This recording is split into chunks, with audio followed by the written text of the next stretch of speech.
Hello guys, welcome to our channel. आज हम class 12th के केमिस्ट्री का chapter number 7 alcohol, phenol and ether का method of the preparation of the ether देखने जा रहे हैं। तो अगर अपन बात करें ईथर के मेथड ऑफ प्रिपरेशन की, तो ईथर जो है, यहाँ पर ईथर का मेथड ऑफ द प्रिपरेशन बहुत छोटा है। ठीक है, दो ही method of the preparation of the ether हमें एनसीईआरटी के अंदर दे रखे हैं। एक तो पहला है बाय द डिहाइड्रेशन। ठीक है, डिहाइड्रेशन से हम कैसे प्रिपेयर कर सकते हैं, और दूसरा हमारा है बाय द विलियमसन सिंथेसिस, जिसमें विलियमसन सिंथेसिस वाली थोड़ी इंपॉर्टेंट हो जाती है बिकॉज वो एक नेमिंग रिएक्शन है, और ये वाली ज़्यादा इतनी पूछी नहीं जाती, लेकिन इसके अंदर भी मैकेनिज्म है तो ये भी इंपॉर्टेंट। ठीक है, तो सबसे पहले आते हैं method of the preparation of ether. तो ईथर क्या है पहले वो समझ लेते हैं। तो ईथर क्या होता है, ROR, बस ईथर यही होता है। ऑक्सीजन के दोनों तरफ R लग जाते हैं और यह हमारा क्या हो जाता है, ईथर। तो ईथर क्या होता है, ईथर होता है ROR। ठीक है, ROR जो है वो क्या होता है, ईथर होता है। इसके बीच में एंगल कितना होता है, 110 डिग्री का एंगल होता है, और इसका डायपोल मोमेंट कितना होता है, 0 होता है। ठीक है, डायपोल मोमेंट इसका 0 के बराबर नहीं होता, यानी कि नॉट इक्वल टू 0 होता है। बिकॉज देखो यहाँ पे ऑक्सीजन ज़्यादा इलेक्ट्रोनेगेटिव यहाँ खींचा, ये ज़्यादा इलेक्ट्रोनेगेटिव यहाँ पे, तो ओवरऑल डायपोल मोमेंट ऊपर की तरफ होता है, तो इसका dipole moment not equal to 0 होता है। तो ये कुछ बेसिक बातें थी ईथर के बारे में। तो स्टार्ट करते हैं method of the preparation of the ether, जिसमें सबसे पहला हमारा आता है by the dehydration of alcohol. ठीक है, by the dehydration of the alcohol. तो देखो, by the dehydration of the alcohol करके तो हमने अल्कीन भी बनाया था, अगर याद हो।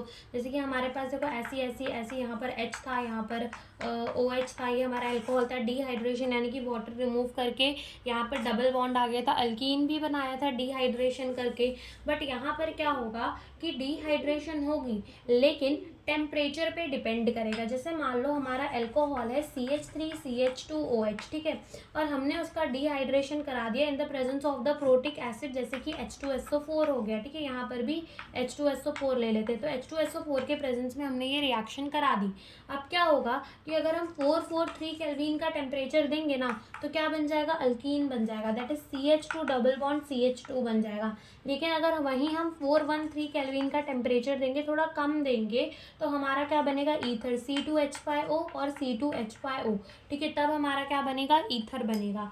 ठीक है, तो समझ में आया हमारा ईथर कैसे बनेगा, जब कम टेम्परेचर देंगे तभी ईथर बनेगा। तो यहाँ पर ईथर बनाने की मैकेनिज्म भी है, तो मैकेनिज्म देखते हैं। तो देखो, सबसे पहले क्या है, हमारा एल्कोहल है, दैट इज CH3 CH2 और O और H। ठीक है, यहाँ पर भी क्या होगा कि रिएक्शन जो है वो प्रोटिक एसिड के प्रेजेंस में होती है। अब यहाँ पर ऑक्सीजन के पास क्या है, lone pair of the electron, और हाइड्रोजन के पास इलेक्ट्रॉन की कमी। हाइड्रोजन क्या कर देगा, अपने lone pair of the electron किसे डोनेट कर देगा, H+ को डोनेट कर देगा, और यहाँ से हमारा क्या बनेगा CH3 CH2, और अब O के ऊपर, ऑक्सीजन के ऊपर प्लस का चार्ज आ जाएगा, और इससे लगे होंगे अब 2 हाइड्रोजन। ठीक है, क्या होंगे, 2 हाइड्रोजन होंगे।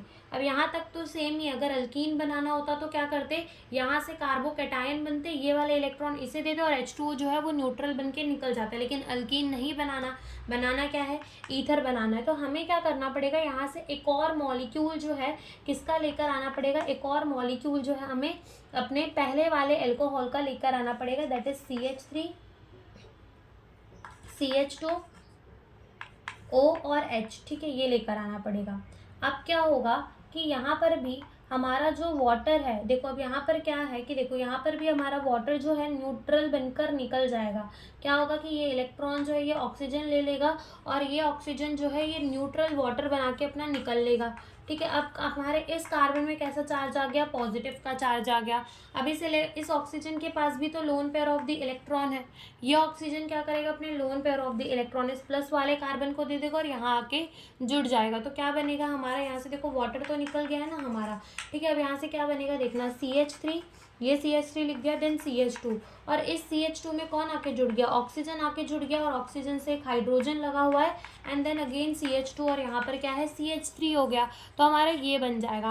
अब क्या होगा, अब सिंपली अब इस ऑक्सीजन के ऊपर भी प्लस का चार्ज आ जाएगा, बिकॉज इसने इलेक्ट्रॉन डोनेट किए हैं। अब सिंपली क्या हो जाएगा, डीप्रोटोनेशन हो जाएगा, ये इलेक्ट्रॉन ये ले लेगा, और H+ जो है वो H+ बन के निकल जाएगा, और यहाँ से हमारा CH3 CH2O CH2 sorry CH3 CH2O CH2 CH3 हमारा क्या बन जाएगा, हमारा बन जाएगा ईथर। तो समझ में आया। सबसे पहले हुआ क्या, सबसे पहले हमारा क्या था, अल्कोहल था, H+ के प्रेजेंस में रिएक्शन करवाना स्टार्ट कर दिया।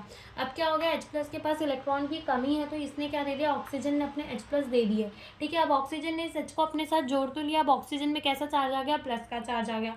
अब ऑक्सीजन को भी अच्छा नहीं लग रहा, उसके ऊपर प्लस का चार्ज है, तो वो क्या कर रहा है, यहाँ से ये इलेक्ट्रॉन अपने ऊपर लेकर न्यूट्रल H2O बना के निकल जा रहा है। प्लस का चार्ज किस पे आ गया, कार्बन पे। क्या बन गया, कार्बोकेटायन बन गया। फिर से एक मॉलिक्यूल हमने किसका ले आया, अल्कोहल का ले आया। फिर से ऑक्सीजन के पास क्या है, lone pair of the electron है, तो वो दया कर किसको दे देता है, प्लस वाले कार्बन को दे देता है।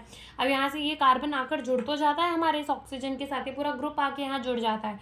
अब क्या होता है कि ऑक्सीजन में प्लस का चार्ज आ जाता है, तो ऑक्सीजन किससे ले लेता है, हाइड्रोजन से ले लेता है, और यहाँ से H+ बना के निकाल देता है, और खुद क्या बन जाता है, ईथर बना लेता है। ठीक है, तो ये हमारी मैकेनिज्म थी, किसकी मैकेनिज्म थी, हमारी ईथर बनाने की मैकेनिज्म थी। और देखो फिर हम अपने अल्कोहल को कैसे, सॉरी ईथर को कैसे बना सकते हैं। अब दूसरा तरीका जो है जिससे हम अपने ईथर को बना सकते हैं वो है बाय द विलियमसन सिंथेसिस। ठीक है, किससे बना सकते हैं, बाय द विलियमसन